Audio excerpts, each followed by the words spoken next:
என்னக்கா? அர்க்கானி, என்னாச்சுக்கா? உன்கிட்ட ஒரு விஷயம் சொல்லணும். சொல்லுங்கக்கா. மனசு திடப்படுத்திக்க. குணாலுக்கு ஆக்சிடென்ட் ஆகி ஹாஸ்பிட்டல்ல உயிருக்கு போராடிட்டு இருக்காரு.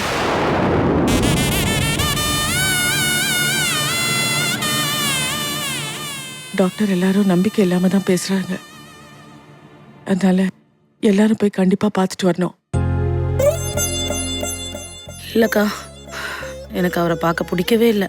நான் வரல, நீங்க போயிட்டு வாங்கக்கா. நான் குணால் மேல ஆசைப்பட்டோ இல்ல குணால் என் மேல ஆசைப்பட்டோ முறைப்படி இந்த கல்யாணம் நடந்திருந்தா என் புருஷனுக்கு ஆக்சிடென்ட் ஆயிடுச்சுன்னு என் மனசு துடிச்சிருக்கும். ஆனா குணால் என் மேல அன்பு செலுத்தாம இந்த சீர்கொலையை வச்சு வேடிக்கை பார்த்தவன் தானக்கா. அப்படி சொல்லாதடா. அவன் என்ன இருந்தாலும் உன் கழுத்துல தாலி கட்டினவுமா. இப்போ அவங்க அம்மாவும் அப்பாவும் உனக்கு புது தாலி செஞ்சு போட்டிருக்காங்க. நீ அவனை பார்க்க கடமைப்பட்டிருக்க.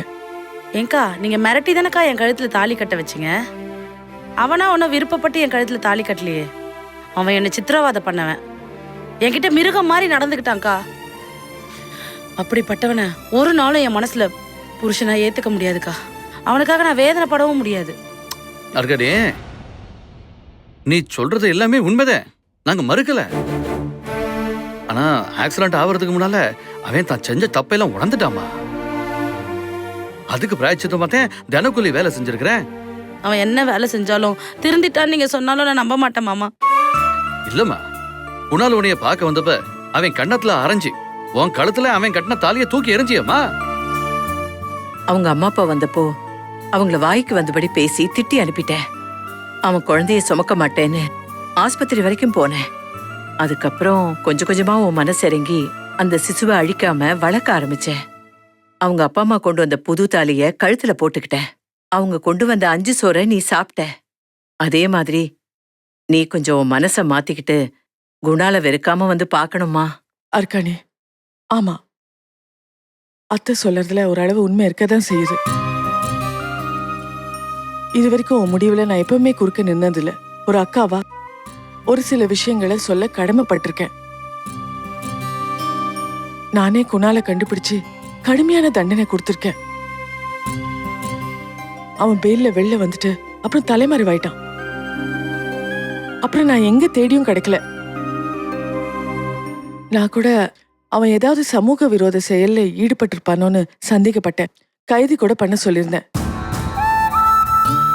ஆனா அவன் யார் கண்ணிலும் படாம கூலி வேலை செஞ்சு வாழ்க்கையை ஓட்டிட்டு இருந்தான்.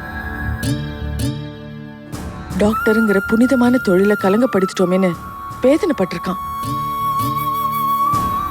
அர்க்கானின்ற பொண்ணோட வாழ்க்கைய சீர்குலைச்சிட்டேன். நான் வாழ்ந்தா அவளோட தான் வாழ்வேன்னு அவன் முதலாளி கிட்ட சொல்லி அழுதுருக்கான். உன் கூட வாழணும்னு ஆசைப்பட்டுதான் அவன் கூலி வேலை செஞ்சு அதுல கிடைச்ச பணத்தை வச்சு புது தாலி வாங்கியிருக்கான். அந்த தாலியை புடிச்சுக்கிட்டு என் மனைவி அர்க்கானி கழுத்துல இந்த தாலியை கட்ட போறேன்னு பைத்தியக்கார மாதிரி சொல்லிக்கிட்டே ரோட கிராஸ் பண்ணும்போதுதான் இந்த ஆக்சிடென்ட் நடந்துச்சு. அவன் உயிருக்கு போராடுற நிலைமையில கூட அர்க்கானி அர்க்கானி தான் சொல்லிட்டு இருந்தான். அவன் சொன்னதுன்னா உண்மைதான்னு நான் விசாரிச்சதுல உண்மைதான் தெரிஞ்சது. நான் இவ்வளவு தூரம் சொல்றேன். அவனோட ஆசை எல்லாம் இப்போ அவனுக்கு நல்ல புருஷனா வாழணும் தான் திருந்தி வந்திருக்கான். கடைசியில இப்படி ஆயிடுச்சு. இப்போ அவன் உயிருக்கு போராடிட்டு இருக்கான். இந்த நேரத்துல அவனை கண்டிப்பா நீ போய் பார்க்கணும் அர்க்கானி.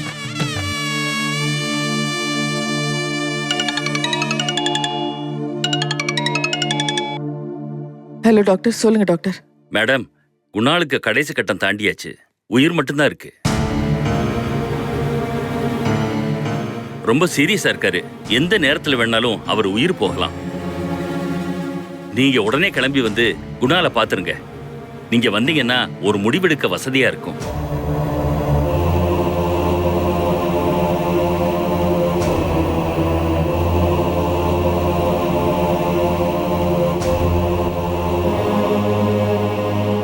இன்னும் 10 நிமிஷத்துல அங்க இருப்போம்.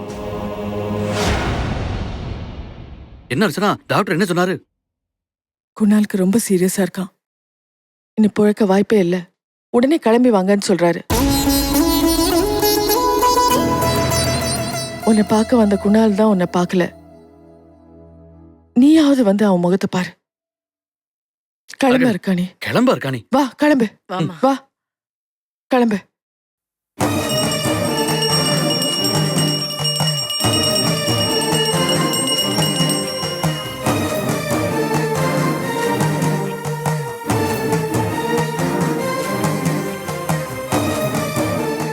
கடவுளே, என் புருஷன் எந்த குற்றமும் செய்யல. தங்கத்தை கடத்தினாருன்னு போய் சொல்லி ஜெயிலுக்கு அமிச்சிட்டாங்க. என் புருஷனுக்கு இப்படி ஒரு நிலைமை வந்ததை நினைச்சு நான் ரொம்ப வேதனையில இருக்கேன். அவரை நிரபராதி நிரூபிச்சு கூடிய சீக்கிரம் அவர் வெளியே வரணும். அதுக்கு நீதான் அருள் புரியணும். தாயே, உன்னைதாம்மா நம்பியிருக்கேன்.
எப்படி இருக்குமா? மாலா, உன்னை பார்க்கதாம்மா அண்ணன் வந்திருக்கேன். பார்த்தும் பார்க்காத மாதிரி போயிட்டு இருக்க. எனக்கு யாரையும் பார்க்க விருப்பம் இல்ல, பேசவும் இஷ்டம் இல்ல. கொஞ்சம் இரு மாலா, நான் சொல்றது கொஞ்சம் கேளுமா. கோவத்துல பேசாத. உன்னை பார்க்கவே பாவமா இருக்கு. எப்படி இருந்த நீ? காரு, பங்களா, ஆஸ்தி, அந்தஸ்துன்னு எவ்வளவு செல்வாக்கா இருந்த. இப்ப ஷேர் ஆட்டோல போற, நடந்து போற. இதெல்லாம் பார்க்கும்போது உன் கூட பிறந்த அண்ணன் எனக்கு நெஞ்சு பொறுக்கலமா. தப்பே செய்யாத தங்கச்சி புருஷனை தூக்கி ஜெயில வச்சுட்டு குற்ற உணர்வே இல்லாம தங்கச்சி முன்னாடி வந்து பேசுறியே, உனக்குலாம் மனசாட்சியே இல்லையா? அது இருந்ததுனாலதான் மச்சான போய் ஜெயில பாத்துட்டு வரேன். ஆனா இன்னும் அவர் திமிரு அடங்கல. உழைக்க தெரியாத மனுஷனா இருக்காரு. பூமிகாவை வீட்டை விட்டு வெளியே அமிச்சிட்டீங்கன்னா உங்களை ஜெயில இருந்து வெளியே எடுத்துடுறேன், உங்க சொத்தையும் திருப்பி கொடுத்துடுறேன்னு சொன்னேன். அந்த ஆள் காரிய மூஞ்சில துப்பிட்டான். அது கிடக்கட்டும், மச்சான் தானே துப்பிட்டு போறான்னு விட்டுட்டு வந்துட்டேன். நீ என் தங்கச்சி, நீயாவது இந்த அண்ணன் சொல்றத கேட்டு பொழைச்சுக்கமா. என் புருஷனை காப்பாத்துங்கன்னு சொல்லி உங்ககிட்ட பிச்சை கேட்கணுங்கிற அவசியம் எனக்கு இல்ல. இத பாருமா, நான் சொல்றத நல்லா கேட்டுக்க. எல்லா சொத்தையும் திருப்பி கொடுத்துடுறேன். அதுக்காக நீ ஒன்னே ஒண்ணு செஞ்சா போதும்.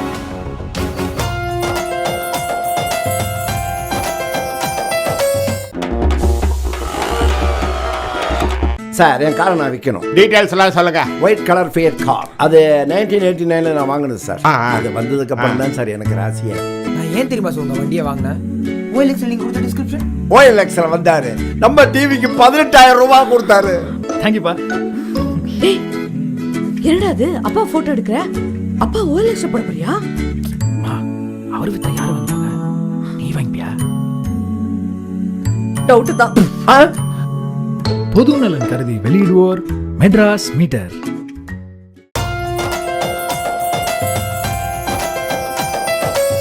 அதுக்காக நீ ஒன்னே ஒண்ணு செஞ்சா போதும்.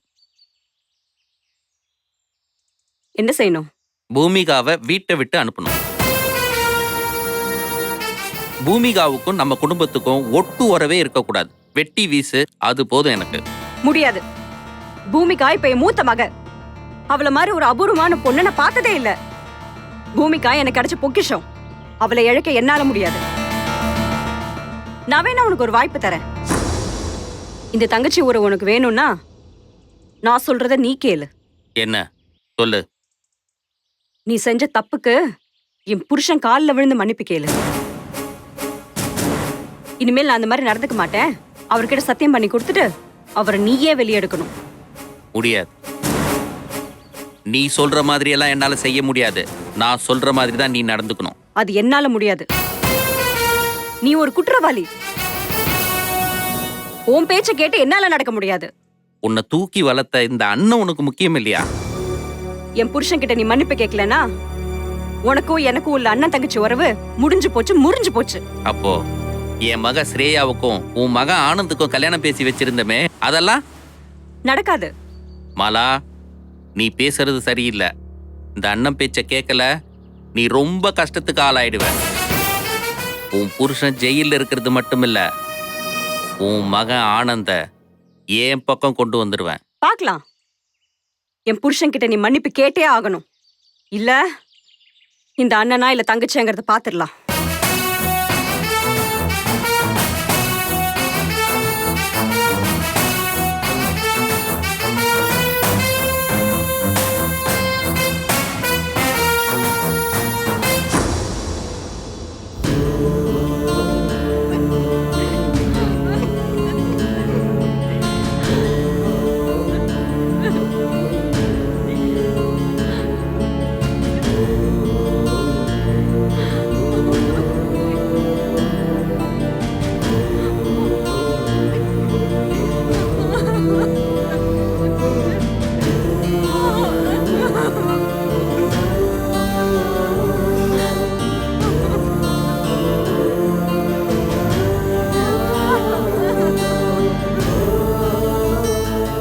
மேடம், இனிமே எந்த ட்ரீட்மெண்ட் கொடுத்தாலும் பிரயோஜனம் இல்லை.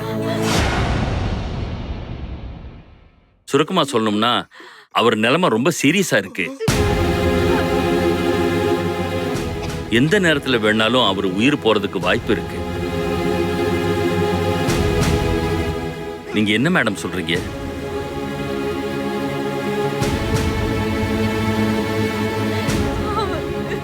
வெளியில போய் பேசலாம்.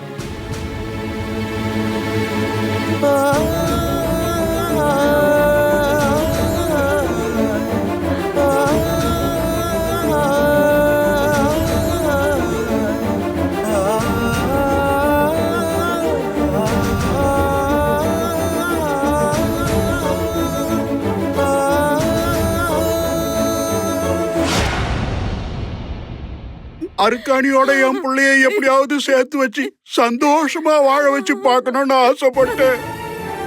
கடவுளே, கடைசியில இப்படி பாக்குற மாதிரி வச்சுட்டியே.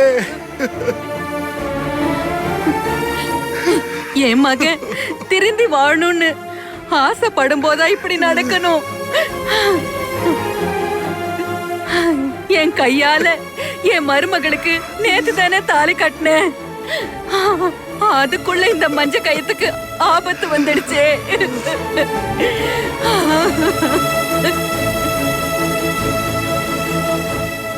குணாலுக்கு உயிர் மட்டும்தான் மேடம் இருக்கு. இததான் மூளைச்சாவுன்னு சொல்லுவாங்க. உடல் உறுப்பை தானம் செய்ய விருப்பம் இருந்தா சொல்லுங்க. பாதிக்கப்பட்ட 7 பேருக்கு குணால் உடம்புல இருந்து எடுக்கப்பட்ட பாகங்கள் உதவும். நீங்க என்ன சொல்றீங்க? நீங்க சொல்றது நல்ல விஷயம் தான் டாக்டர். ஆனா இந்த விஷயத்துல முடிவெடுக்க வேண்டியது நான் இல்ல, அவனோட அப்பா அம்மா கிட்டயும் வைஃப் கிட்டயும் தான் கேட்கணும். என்ன சார் சொல்றீங்க? டாக்டர், குணால் டாக்டரா இருந்தப்போ பல பேருடைய கிட்னியை திருடி அநியாயமா பணம் சம்பாதிச்சான்.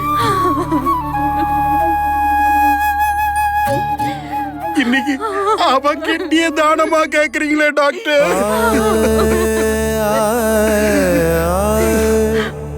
டாக்டர், அவன் செஞ்ச பாவத்துக்கெல்லாம் பிராயச்சித்தமா அவன் உடல் உறுப்புகள் எல்லாத்தையுமே கொடுக்கறதுக்கு நாங்க மனப்பூர்வமா சம்மதிக்கிறோம் டாக்டர்.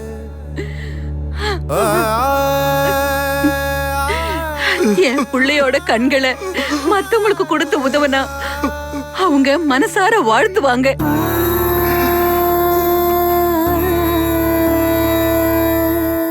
அந்த வாழ்த்தே என்னுடைய குடும்ப வாரிச நல்லபடியா வாழ வைக்கும்னு நான் நம்புறேன்.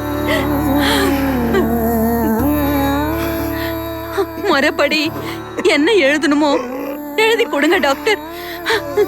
நாங்க கையெழுத்து போட்டு கொடுக்கிறோம் டாக்டர். நர்ஸ், போடுமா, கையெழுத்து போடு.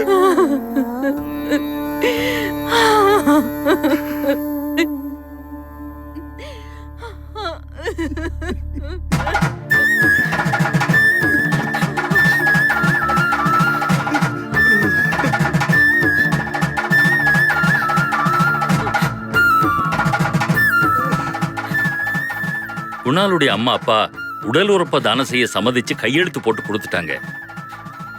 நீங்களும் கையெழுத்து போட்டு கொடுங்க.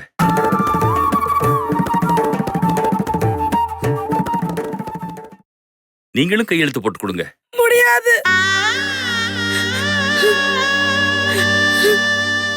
நான் கையெழுத்து போட விரும்பல.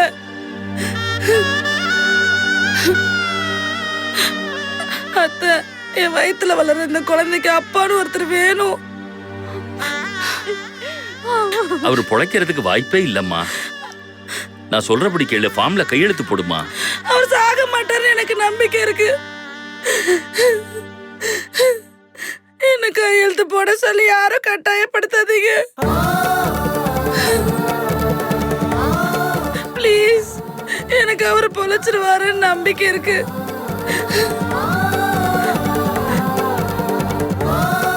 அப்படி இருக்கும்போது என்னால எப்படி கையெழுத்து போட முடியும்? பெத்த தாய், நானே அவன் பொழைக்க மாட்டான்னு கையெழுத்து போட்டு கொடுத்துட்டேன். ஆனா நீ பொழைப்பான்னு எப்படிமா சொல்ற? அவரு தொட்டு கட்டின இந்த தாலியை கொண்டு வந்து மறுபடியும் என் கழுத்துல கட்டினீங்கல்ல.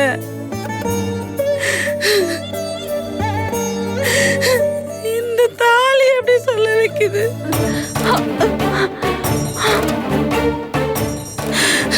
என் வயித்துல வளர இந்த குழந்தை எனக்கு நம்பிக்கை உண்டாகி இருக்காத்த.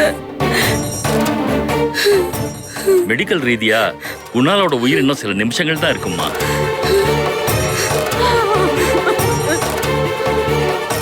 அருக்காணிய மேற்கொண்டு யாரும் வற்புறுத்தாதீங்க டாக்டர். நாங்க ஒன்னும் வற்புறுத்தலம்மா. அதே நேரம் நடக்க போற உண்மையை சொல்லித்தானே ஆகணும். உங்களுக்கு விருப்பம் இல்லைன்னா நாங்க வற்புறுத்த மாட்டோம். என் மனசு கண்டிப்பா அவர் பொழைச்சிருவாருன்னு சொல்லுது.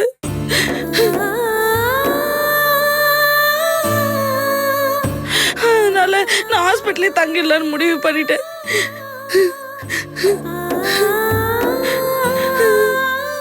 சரிங்க டாக்டர், அவ விருப்பத்துக்கே விட்டுடுங்க. அவ விருப்பத்துக்கே முழு குடும்பமும் ஒத்துழைக்கிறோம்.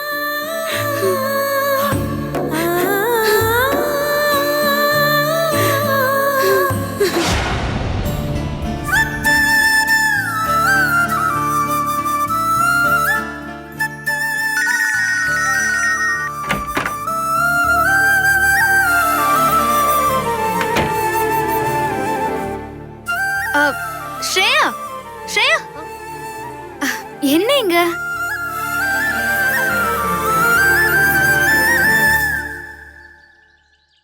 ஏன் பின்வாசல் வழியா வந்துட்டு இருக்க? முன்வாசல் வழியா வரலாம்ல. பரவாயில்லக்கா. இரு. அம்மா, ஜோதிகா, ஜோதிகா, ஸ்ரேயா வந்திருக்கா பாரு. இது வரேன்க்கா.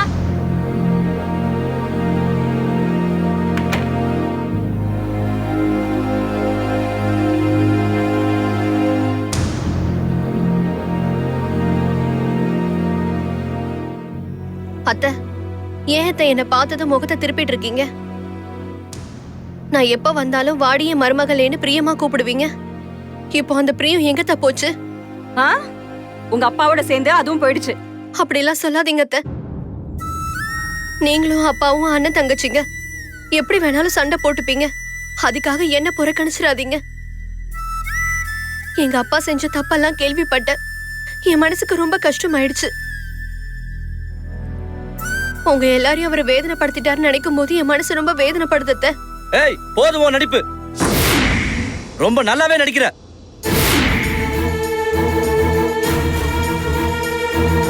முன்வாசல் வழியா வந்தா வீட்டுக்குள்ள விட மாட்டேன்னு சொல்லி பயந்து பின்வாசல் வழியா வந்து எல்லார்கிட்டயும் பேசி சமாதானப்படுத்துறியா?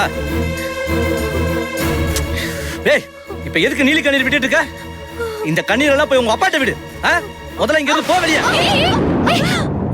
ஏய் ஆனந்த், என்னது? வீட்டுக்கு வந்த பொண்ணுகிட்ட இப்படிதான் நடந்துக்குவியா? அவ என்ன தப்பு பண்ணிட்டான்னு இப்படி கோவப்படுற? இங்க பாரு ஆனந்த், நம்ம எல்லாரும் வேணும்னு தான் அந்த பொண்ணு பாவம் வீடு தேடி வந்திருக்கா. அவளை போய் ஏன் இப்படி விரட்டுற? அண்ணி, ஏன் அண்ணி அவர் என்னை இப்படி வெறுக்கிறாரு? ஸ்ரேயா, ஆனந்துக்கு உன் மேல வெறுப்பு இல்லம்மா, கொஞ்சம் கோவம், அவ்வளவுதான். இங்க பாரு, இந்த பிரச்சனை எல்லாம் சரியாயிடுச்சுன்னா எல்லாமே தானே சரியாயிடும். அதனால ஆனந்த் பேசின எதையும் நீ மனசுல வச்சுக்காத. சரி, நீ இங்க வந்தது உங்க அப்பாக்கு தெரியுமா? இல்ல அண்ணி, நான் தெரியாம தான் வந்தேன். தப்பு ஸ்ரேயா. இனிமே வீட்ல இருக்கிற பெரியவங்க கிட்ட சொல்லாம இப்படிலாம் வரக்கூடாது. நீ அவசரப்படாத. எல்லா பிரச்சனையும் ஒரு நாள் சரியாயிடும். ஆனந்தும் மாமா தானே, அவன் உன்னை விட்டு எங்கேயும் போக மாட்டான். உங்க மாமா அத்தையோட உரிமையா வந்து பொண்ணு கேட்டு எங்க வீட்டுக்கு ஒன்ன மருமகளை ஏத்துப்போம். நம்பிக்கையோட இரு. ஏய் ஸ்ரேயா,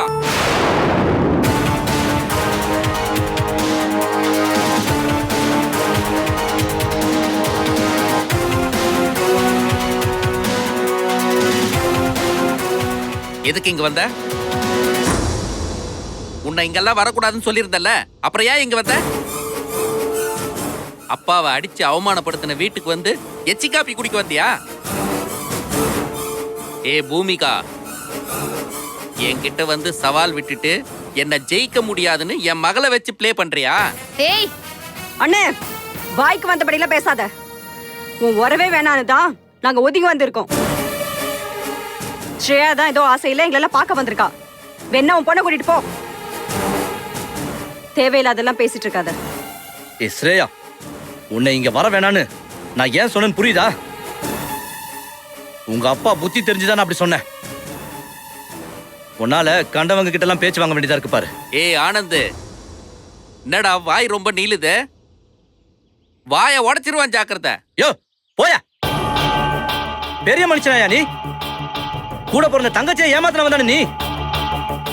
எந்த மூஞ்சி வச்சுட்டு இங்க வந்து நிக்கிற? போயா வெளியா. ஏய், ஒன்னும் இல்லாம நிக்கும் போதே உங்களுக்கெல்லாம் இவ்ளோ திமிரா? நீங்கெல்லாம் இன்னும் அடங்கலையா? அண்ணே வேணாம். நான் தூக்கி வளர்த்த பிள்ளைங்க, யாருக்கும் அடங்கி நிக்கணும்னு எங்களுக்கு அவசியம் இல்ல. பெத்தவங்க நாங்க, எங்களுக்கு அடங்கி இருந்தா போதும். முதல்ல வெளியே போ. ஸ்ரேயா, உன்னால நான் எவ்வளவு அவமானப்படுறேன்னு பார்த்தல. இன்னொரு தடவை இந்த வீட்டு வாசப்படிய மிதிச்ச உன் காலை உடைச்சிருவேன். வா. அப்பா, ஸ்ரேயா, வேணாப்பா.